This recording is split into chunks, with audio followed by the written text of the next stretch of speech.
हम लोग major factor के विषय में चर्चा करेंगे।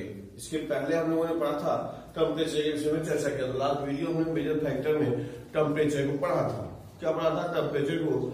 आज हम लोग पढ़ेंगे ये मेजर फैक्टर में वाटर। अगर देखेंगे वाटर जो है, अगर इसे देखा जाए सेकेंड मोस्ट इम्पॉर्टेंट फैक्टर है। क्या करता है? इन्फ्लुएंस, जो प्रभावित करता है, influence the life of organisms.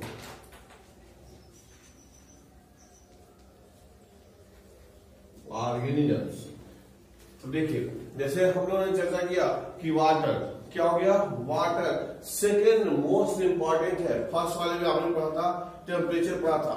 Second most हो गया इंपॉर्टेंट फैक्टर में वाटर। अगर मान लिया दिया हो विकल्प ऑप्शन के रूप में आपने दिया हो कि मोस्ट इंपॉर्टेंट फैक्टर, सबसे पहले आपने टेम्परेचर पढ़ा था। अगर टेम्परेचर है तो ठीक है, टेम्परेचर नहीं है तो दूसरे नंबर पे क्या है?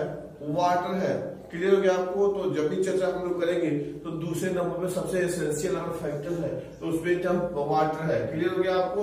अब ये देखेंगे इसलिए, और आप ये अभी जानते होंगे life originated in the water.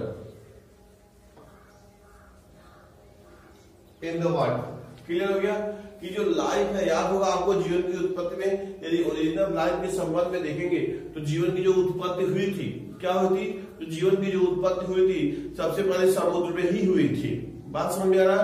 तो लाइफ की उत्पत्ति जल में ही हुई थी। तो यहाँ पे भी लिखा गया है, इसीलिए लिखा गया है आपके एनसीईआरटी के बुक में, life originated in the water. बात समझ में आया? तो यहाँ तक कि जीवन जो है की उत्पत्ति भी वहीं तक हुई थी। एक बात देखेंगे, ये लिख सकते हैं लिमिटेड इन डेजर्ट। ठीक है, सभी जगह पे पानी तो पर्याप्त मात्रा में पाई जाती है, लेकिन अगर डेजर्ट की कंडीशन की बात करेंगे, डेजर्ट मरुस्थल जो कहते हैं, तो मरुस्थल में क्या होता है? यहाँ पे जो वाटर है वह लिमिटेड होता है। क्या होता है? लिमिटेड होता है। क्या लिमिटेड होता है? वाटर। किसमें? डेजर्ट में। किसमें? डेजर्ट में। मरुस्थल समझते ही है। डेजर्ट में आपने ये भी पढ़ा होगा कि जो पौधे पाए जाते हैं वो क्या होते हैं? वो वाटर की कमी बहुत रहती है, इसलिए आपने उसमें एक विशेष प्रकार का एडाप्टेशन पाया जाता है, यानी कि special type of adaptation found in xerophytes. Clear? इसीलिए आपने डेजर्ट के जो भी जीरोफाइट्स पौधे पड़े होंगे, प्लांट्स के विषय में कभी चर्चा हुई होगी, पढ़े होंगे, तो उसमें पाते हैं कि जो जीरोफाइट्स होते हैं उसमें जो रूट सिस्टम होता है वेल डेवलप्ड होता है। जितने प्रकार के जीरोफाइट, मीजोफाइट, हाइड्रोफाइट जो भी प्लांट्स वगैरह होते हैं, उसमें जो जीरोफाइट्स पौधे होते हैं उनमें जो रूट सिस्टम होता है वेल डेवलप्ड होता है। स्पेशल एडाप्टेशन है कि क्या होता है, उसमें जो रूट सिस्टम होता है वेल डेवलप्ड होता है, और साथ में ऐसे कुछ एडाप्टेशन और भी बने होते हैं जिससे जो पानी, जो लॉस, वाटर का जो लॉस होता है ट्रांसपायरेशन के द्वारा, यानी वाष्पोत्सर्जन के द्वारा, उसको रिड्यूस करने के लिए भी उसमें विशेष प्रकार के फेनोमेनन या फीचर्स पाए जाते हैं। जैसे आप जितने भी जीरोफाइट्स पौधे पड़े होंगे उसमें सब में आपने पाते हैं कि जो उसमें लीव्स होती है, पत्तियां होती है, छोटी छोटी होती है, दे हैव स्मॉल लीफ। ठीक, अगर नेक्स्ट एडाप्टेशन करेंगे तो उसमें क्या होता है, कुछ पौधों की जो उसके पत्तियों के ऊपर जो होता है क्यूटिकल की परत पाई जाती है, क्यूटिकल की लेयर पाई जाती है, जो सन लाइट है उसको रिफ्लेक्ट करे, यानी कि ज्यादा टेम्परेचर उसका न बढ़े। इसके अलावा आपने पढ़ा होगा कि उसमें संकेत स्टोमेटा पाए जाते हैं, धंसे हुए स्टोमेटा पाए जाते हैं, ताकि वाष्पोत्सर्जन के द्वारा जो लॉस ऑफ वाटर है वह कम से कम हो सके। इसके अलावा आपने पढ़ा होगा उसमें स्पाइन्स पाए जाते हैं, कांटे पाए जाते हैं, स्पाइन्स पाए जाते हैं, कांटे पाए जाते हैं, जो एयर फ्लो के जो प्रेशर होता है उसको प्रिवेंट करने का काम करते हैं। तो तमाम प्रकार के एडाप्टेशन पाए जाते हैं जीरोफाइट्स में। यानी कि आपने पढ़ा कि उसमें क्या होता है? लिमिटेड वाटर होता है। क्या होता है? लिमिटेड वाटर होता है। किसमें? डेजर्ट कंडीशन में। बात समझ में आ गया? तो विशेष प्रकार का एडाप्टेशन है। ठीक है, अब अगर देखा जाए, क्या देखा जाए, तो जो प्रोडक्टिविटी है और उनका डिस्ट्रीब्यूशन है, प्रोडक्टिविटी और डिस्ट्रीब्यूशन जो है वह भी क्या होता है, वो पानी पे निर्भर करता है। जैसे आपने पहले टेम्परेचर पढ़ा था, तो उसी प्रकार से यह भी क्या होगा, जीओ के ऊपर निर्भर करता है। तो लिख सकते हैं the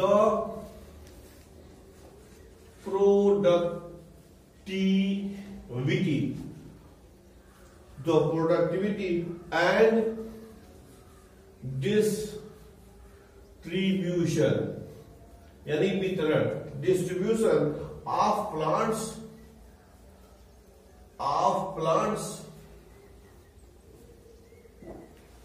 productivity and distribution of plants is also heavily dependent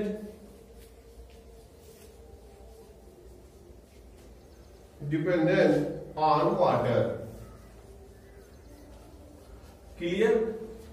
productivity, उत्पादकता, डिस्ट्रीब्यूशन, वितरण, क्या हो गया, लिखा गया प्लांट आल्सो हैवली डिपेंडेंट, यानी कि ये पानी पे निर्भर करता है। सबसे पहले हमने टेम्परेचर पे लिखा था, उसके बाद अगर कहेंगे तो पानी पे भी ये डिपेंड करता है। क्लियर हो गया आपको? अब यहां देखेंगे और लिख दिया जाए फॉर एक्वेटिक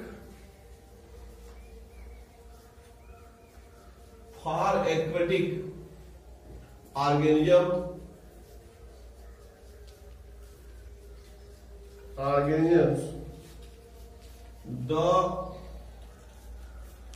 quality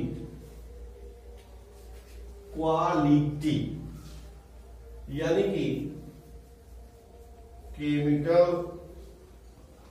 क्वालिटी यानी chemical composition, pH of water important।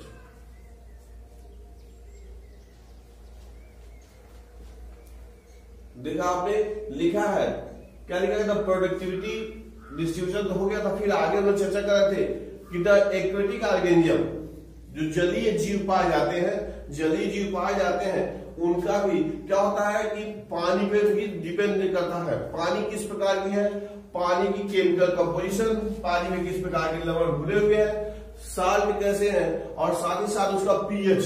आप जानते ही हैं पीएच यानी कि ऐसा पैरामीटर होता है जो उसकी अम्लीय, क्षारीय या उदासीन को डिनोट करता है। बात समझ में आया? तो उसके पीएच को और उसके केमिकल कंपोजिशन के आधार पर उसमें उनका ग्रो करना, पाया जाना डिपेंड करता है। Water is of important. Clear? अब जैसे हम लोग ये कहेंगे जैसे कि डेजर्ट में पानी की तो कमी होती ही है, लेकिन जलीय पौधे होते हैं उनमें भी पानी के लिए समस्या होती है। जलीय पौधों में भी पानी के लिए समस्या हो सकती है। ऐसा नहीं है कि उनको नॉर्मली फ्लूइड खूब वाटर मिलता है, ऐसा नहीं है, क्योंकि हमने बताया कि उसमें पानी की जो होती है वो उस पर डिपेंड करता है कि उसकी केमिकल कंपोजिशन, जहां पे वो पाए जा रहे हैं उसके केमिकल कंपोजिशन पे भी डिपेंड करता है, और साथ ही साथ डिपेंड करता है उसके पीएच पे। तो कहाँ होंगे, किस प्रकार से होते हैं, तो वो भी डिपेंड करता है। तो इस प्रकार से वो पानी की मात्रा पर निर्भर करता है। अब जो पानी होती है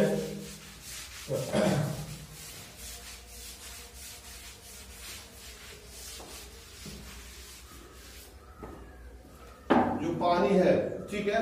अब इसमें देखेंगे एक शब्द आता है सैलिनिटी।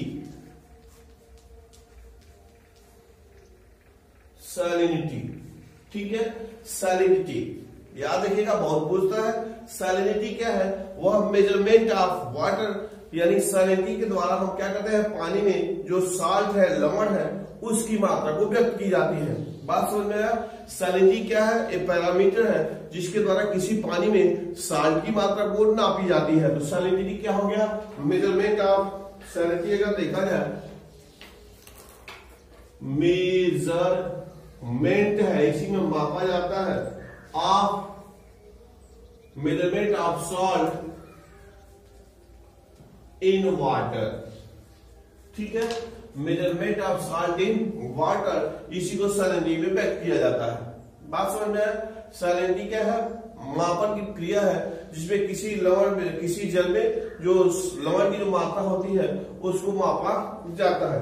और ये भी देखिए, ये भी जो नापा जाता है ये होता है पार्ट्स पर थाउजेंड, पार्ट पर थाउजेंड। याद है, याद करेंगे कि जो सैलिनिटी होती है वो पार्ट्स पर थाउजेंड, 1000 में अगर कहा जाए किसी पानी का जो सैलिनिटी किसी जल की जो समुद्र का है, या कहा जाए क्या करते हैं उसके जल पोखरे का, नदी का, तालाब का जो सैलिनिटी है वह 10 है। तो इसका मतलब है कितना पे? ये 10 कितना पे है? ये पर थाउजेंड, 1000 पे है। ध्यान देंगे, नहीं तो पता नहीं दे देगा ऑप्शन के रूप में आपको कि परसेंटेज वैल्यू दे देगा, ठीक है, 100 दे देगा, 1000 दे देगा, मिलियन दे देगा। तो आपको एग्जैक्ट क्लियर है कि क्या होगा? पर थाउजेंड, यानी सैलिनिटी किसमें मापते हैं? पर थाउजेंड में मापे जाते हैं। बात समझ में आया? अब ये देखिए जो सैलिनिटी है, सैलिनिटी अगर देखेंगे तो सैलिनिटी जो होता है 5, सैलिनिटी कह सकते हैं लेस देन 5 से कम होता है सैलिनिटी किसका? इनलैंड वाटर, इनलैंड वाटर, जो भूमिगत जल है, ठीक है, भूमिगत जल होते हैं उसका जो सैलिनिटी होता है लेस देन 5 होता है, 5 से कम होता है। इस जल का उपयोग हम लोग क्या करते हैं? पीने के लिए करते हैं। किसके लिए करते हैं? पीने के लिए करते हैं। भूमिगत जल है तो उसमें जो सैलिनिटी है 5 से कम होता है, ठीक है। अब अगर देखा जाए तो सैलिनिटी जो होता है 30 to 35 होता है in the C water,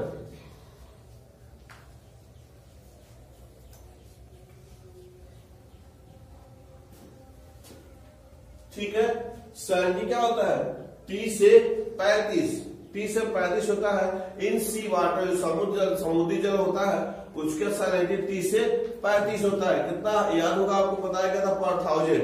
salinity किस पे यूज करते हैं? पर थाउजेंड पे करते हैं। और ये होता है मोर देन 100, जो सैलिनिटी होता है 100 इन सम हाइपर सैलाइन लॉगून्स,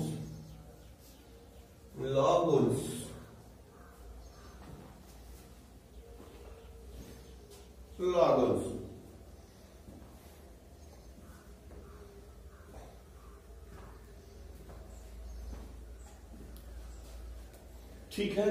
तो हम लोगों ने पढ़ा, क्या पढ़ा? सैलिनिटी। क्या पढ़ा? सैलिनिटी यह क्या है? मापने का तरीका है जिसमें हम व्यक्त करते हैं, क्या पढ़ते हैं? पानी की कंसंट्रेशन, पानी में उपस्थित जो साल्ट कंसंट्रेशन है उसको व्यक्त करते हैं।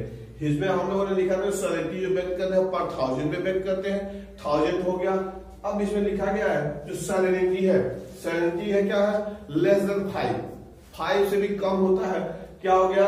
इनलैंड वाटर, जो भूमिगत पानी होते हैं उसमें पाया जाता है, इससे कम होता है। दूसरा हम लोगों ने पढ़ा इस सैलिनिटी जो होता है वह 30 से 35 यानी 30 to 35 होता है। किसमें? इन सी वाटर, समुद्री जो जल होते हैं उसमें 30 to 35 क्या होती है? सैलिनिटी होती है। फिर वही बात, सैलिनिटी किसमें मापी जाती है? 1000 में। किसमें व्यक्त की जाती है? 1000 में। बात समझ में आया? और लिखा गया मोर देन 100, सैलिनिटी जो होता है मोर देन 100 होता है, वह है हाइपर सैलाइन लागून्स। क्लियर? तो याद करेंगे हाइपर सैलाइन लागून्स, ठीक है। जरा एक चीज देखेंगे, सैलाइन तो आपको क्लियर है, सैलाइन क्लियर है, साल्ट की मात्रा। सैलाइन हम लोग क्या पढ़े? साल्ट की मात्रा। हाइपर माने अधिक, हाइपर माने अधिक। जहां भी ऐसे शब्द आए, ठीक है, ये एक हाइपर हो गया, एक हाइपो हो गया। हाइपो माने कम, हाइपो मतलब कम या नीचे भी यूज करते हैं, और हाइपर माने अधिक। बात समझ में आया? तो अधिक है 100 से अधिक, हाइपर हो गया बहुत अधिक, उसमें साल की मात्रा पाई गई, और कम रहेगा कंपैरेटिवली तो हम उसको हाइपो यूज कर सकते हैं। बात समझ में आया? तो ये हो गया हाइपर सैलाइन लागून्स। तो याद करेंगे सैलिनिटी कितना हो गया? 100 से अधिक हो गया, ठीक है। तो अब सैलिनिटी के आधार पर, जैसे हमें टेम्परेचर के आधार पर याद होगा, पढ़े होंगे कि जो कुछ ऑर्गेनिज्म होते हैं जिसमें वाइड रेंज ऑफ टॉलरेंस होता था टेम्परेचर को लेकर के, वाइड रेंज ऑफ टॉलरेंस था किसको लेकर के, टेम्परेचर को लेकर था। अब उसी तरह से अब सैलिनिटी पे, इसके लिए देखिए एक है यूरी हैलाइन को पूछता है, यूरी हैलाइन यानी कहेंगे ऐसे ऑर्गेनिज्म जिनमें वाइड रेंज ऑफ सैलिनिटीज टॉलरेंट,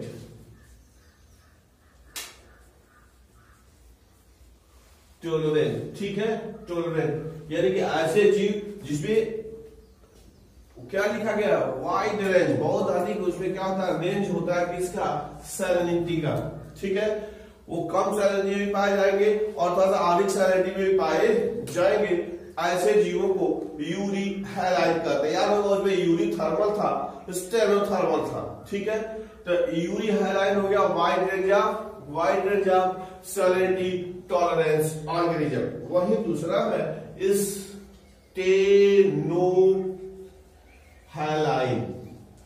स्टेनोहैलाइन, इसमें कह सकते हैं restricted to a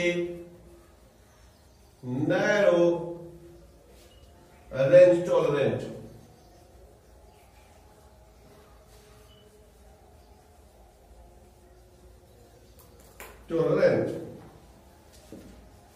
बात समझ में आया।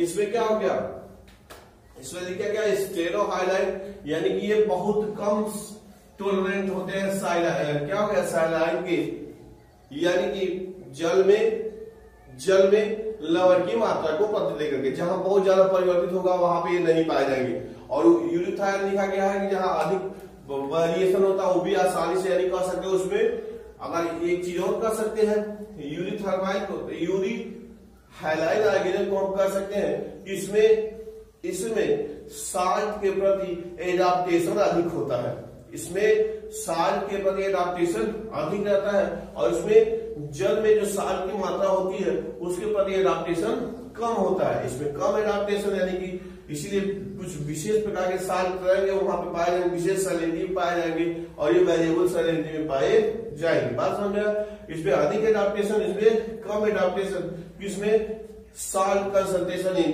वाटर को लेकर के पाया गया, ठीक है। अब एक चीज और देख सकते हैं कि थोड़ा सा इसमें एक और भी चीज आपके एनसीईआरटी बुक में लिखा हुआ है, जैसे लिखा गया है many fresh water animals can not leave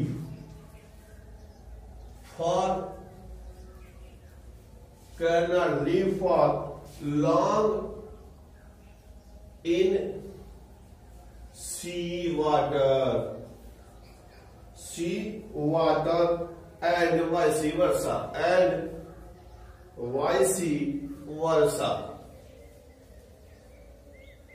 because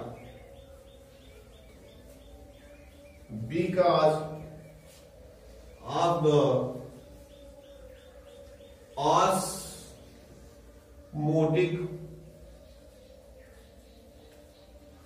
problems.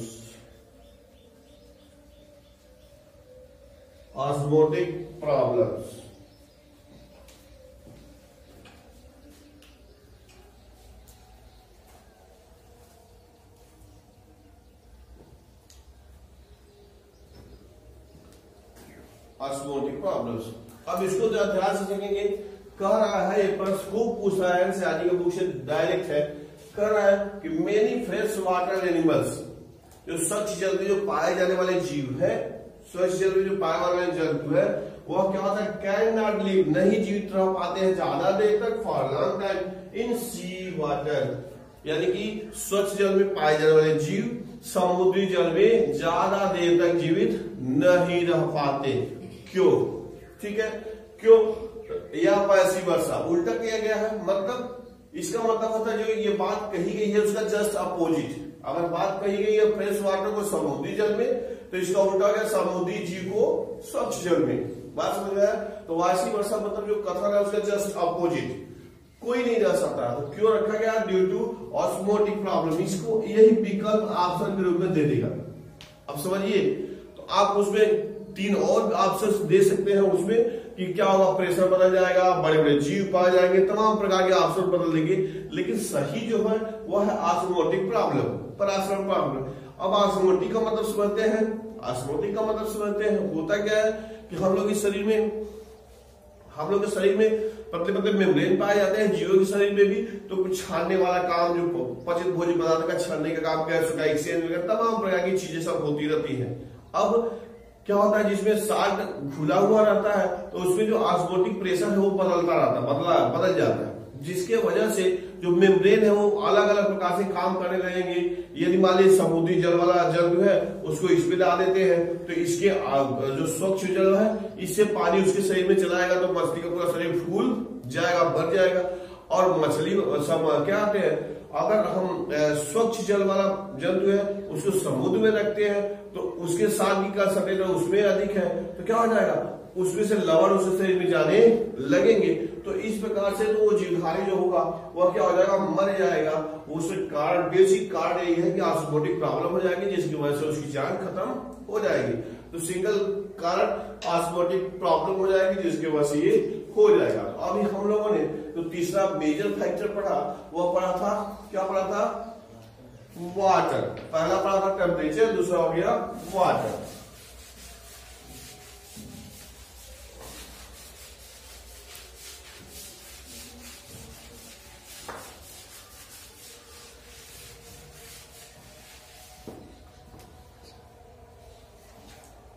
ठीक है। अब तीसरा जो मेजर फैक्टर है, तीसरा थर्ड मेजर फैक्टर है, वह है लाइट। क्या है? लाइट। याद है, लाइट को हम लोग फोटो यूज करते, जहां भी फोटो शब्द आए तो इसका मतलब समझ जाइएगा लाइट है। Photo means light. ठीक है, तो light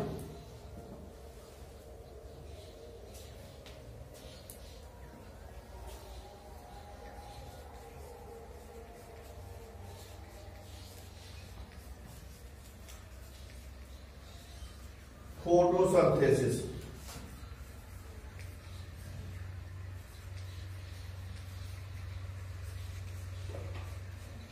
Only sunlight is available.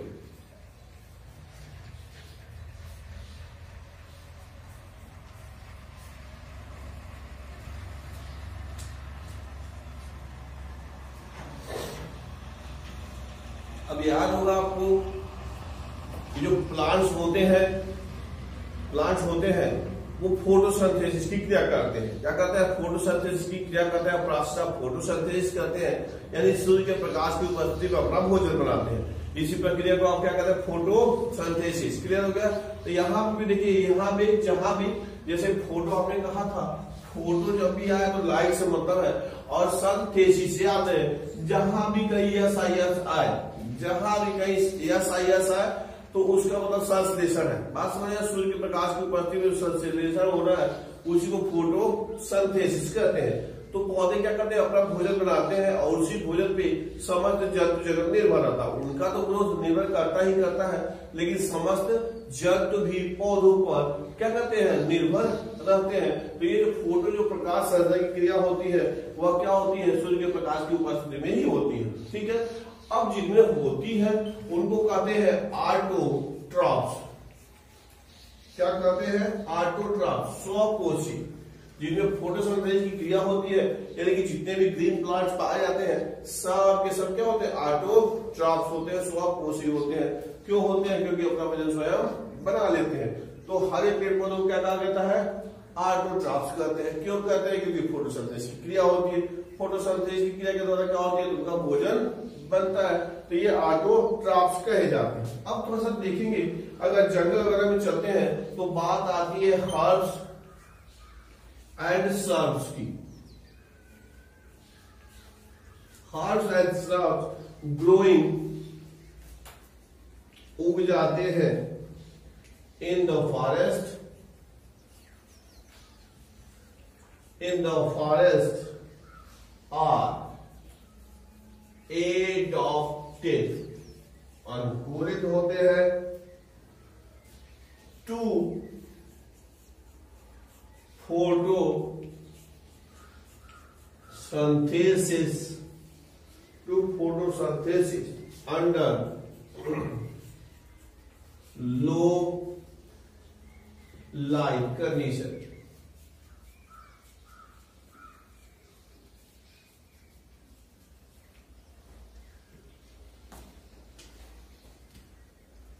Low light condition.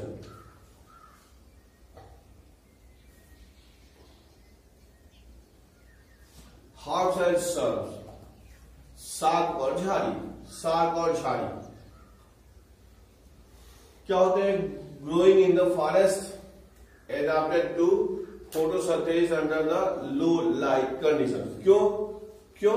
अब ये देखिए, जंगल में बड़े बड़े पेड़ होते हैं, जंगल में बड़े बड़े पेड़ हो गए तो उनके नीचे छोटे छोटे पौधे रखेंगे, उसकी छाया इस पे आएगी. दिन के समय प्रकाश मिलती है तो दिन के समय क्या होगा, बहुत प्रकाश उनको नहीं मिल पाएगी. तो इसलिए उसमें जो जंगल में छोटे छोटे साग झाड़ी जो पौधे पाए जाते हैं, हार्ब और श्रब पाए जाते हैं, उनमें विशेष प्रकार क्या है? एडाप्टेशन है. किसके लिए एडाप्टेशन है? लो लाइट में फोटोसिंथेसिस करने के लिए. बात समझ आए?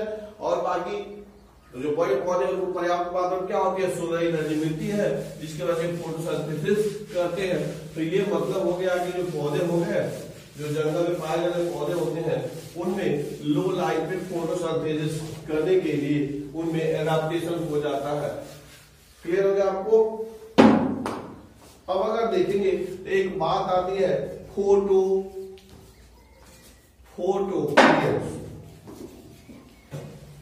पीरियड्स, यानी कि क्या होता है?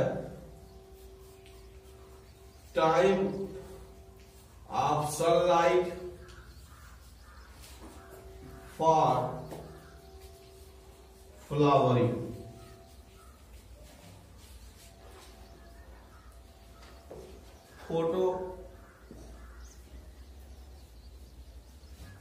फोटो पीरियड्स क्या हो गया? Photo periods. देखिए, फोटो का मतलब हमारी लाइट में बताए थे, अब पीरियड का मतलब गैप, पीरियड का मतलब गैप. बात समझ गया? तो इसको कहता है फोटो पीरियड्स. अब तो समझेंगे, जैसे आप देखते हैं फोटो पीरियड्स के आधार पर भी पौधों को कई प्रकार से बांटा गया. थोड़ा सा और समझने की कोशिश करेंगे.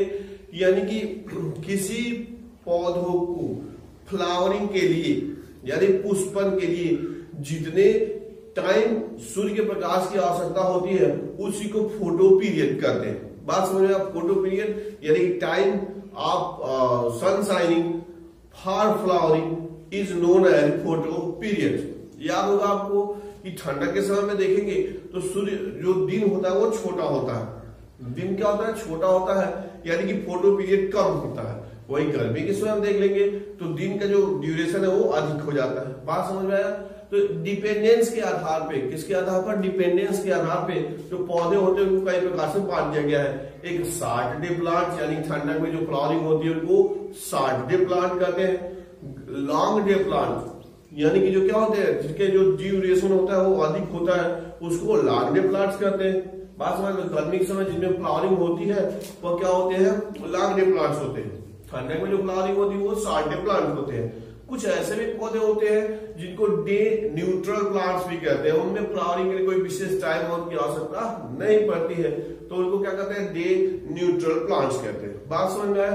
तो ये इसके आधार पे यानी कि फ्लावरिंग के आधार पे, इसीलिए आपने देखा होगा कि जो पौधे जिनमें फ्लावरिंग गर्मी में होती है तो केवल गर्मी में ही होती है, और जिनमें ठंडक में होती है उनमें ठंडक में होती है. इसीलिए आपको गर्मी के समय अलग प्रकार के फूल मिलते हैं और ठंडक के समय अलग प्रकार के फूल मिलते हैं. बात समझ में आया? तो इस प्रकार से होता है. अब एक और बात आती है, जैसे समुद्र की बात करें तो जैसे जैसे पेनिट्रेशन जो होता है सूर्य के प्रकाश को, उसके अंदर जो भेदने की जो क्षमता होती है नीचे तरफ जाते हैं तो घटता जाएगा. अब दिया हुआ है कि आपके एनसीईआरटी की बुक में कि 500 मीटर से जैसे हम नीचे जाते हैं, 500 मीटर से नीचे जैसे जाते हैं 500 मीटर से अधिक जैसे समुद्र में नीचे जाते हैं तो क्या हो जाता है, कंप्लीटली डार्क हो जाता है, उसके अंदर कोई प्रकाश नहीं जाती है। बात समझ आए, एकदम अंधेरा रहता है। तो वहां पे भी जीव जंतु पाए जाते हैं, वहां पे भी जीव जंतु वनस्पतियां पाई जाती है। बात समझ में आया। तो आखिर उनमें प्रकाश संश्लेषण कैसे होती है, उनमें फोटोसिंथेसिस कैसे होती है? तो आपने पढ़ा है कि सूर्य की जो अल्ट्रावायलेट किरणें होती हैं, सूर्य की जो अल्ट्रावायलेट होती हैं किरणें होती हैं जो जीवों के लिए हानिकारक होती है, जो पृथ्वीवासी जीव उनके लिए हानिकारक होती है,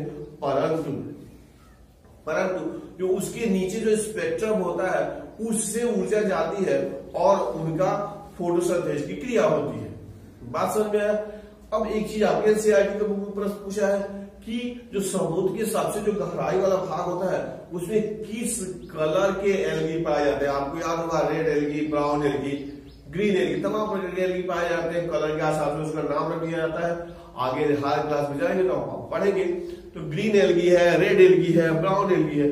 तो जो सबसे गहराई में जो पाया जाने वाला है आपके एनसीईआरटी में बस क्वेश्चन देके छोड़ दिया है कि find out which type of algae found in the deepest of the sea. समुद्र की गहराई में किस प्रकार के एल्गी पाए जाते हैं?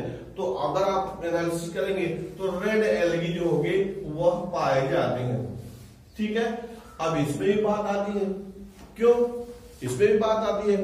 तो पढ़े होंगे कि जो फिजिक्स में पढ़ेंगे जो प्रकाश का जो कलर का जो बंटवारा होता है, वैग्योर आप पढ़े होंगे, तो उसमें जो रेड कलर का जो प्रकीर्णन होता है सबसे कम होता है। बात में जब प्रकीर्णन कम होता है तो इसके वजह से वह बहुत दूर तक वो भेदते चला जाता है। बात समझ में आया।